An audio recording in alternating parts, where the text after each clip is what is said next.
धारावाहण खैरपुर जे lady GeM खाना club में एक मकामी स्कूल की मेज़बानी हेठ औरतुनि जे आलमी दिहाड़े की मुनासिबत सां सेमिनार मुनक़द किया वियो। तक़रीब के मशहूर ख़ातून डॉक्टर ज़ुबैदा बासी औरतुनि खे दरपेश बीमारियुनि मसइलनि बाबत ॻाल्हाईंदे चयो त औरतुनि हिन काइनात में सभ खां वधीक नेमत जो नालो आहे।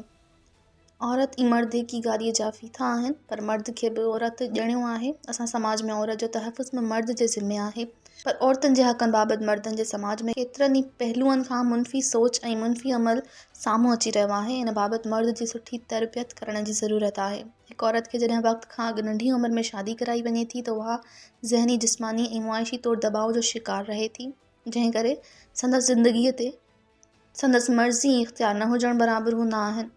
पंहिंजे तफ़सीली ख़िताब में हुन चयो त वक़्तु, नंढी उमिरि ऐं ग़लति रस्मनि तहत जिन छोकिरियुनि जूं शादियूं कराई वेंदियूं आहिनि, उन्हनि में हज़ारे क़िस्मनि जूं बीमारियूं पैदा थियनि थियूं।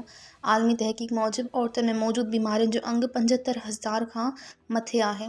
डॉक्टर ज़ुबैदा बासी खां सवाइ पुलिस ऑफिसरनि रज़ियान पुलपोटो, महनाज़ बोज़दार, एडवोकेट रिज़वाना बासी, मैडम शबाना ऐं ॿियनि बि औरतुनि खे दरपेश क़ानूनी, ख़ानदानी ऐं समाजी मसइलनि बाबति तफ़सील सां ॻाल्हायो। उन मौक़े ते सहाफ़ियुनि, शाइरनि, अदीबनि, वकीलनि, उस्तादनि, शागिर्दनि, प्रोफेसरनि, समाजी तंज़ीमनि सां लाॻापियल माण्हुनि वॾे अंग में शिरकत कई।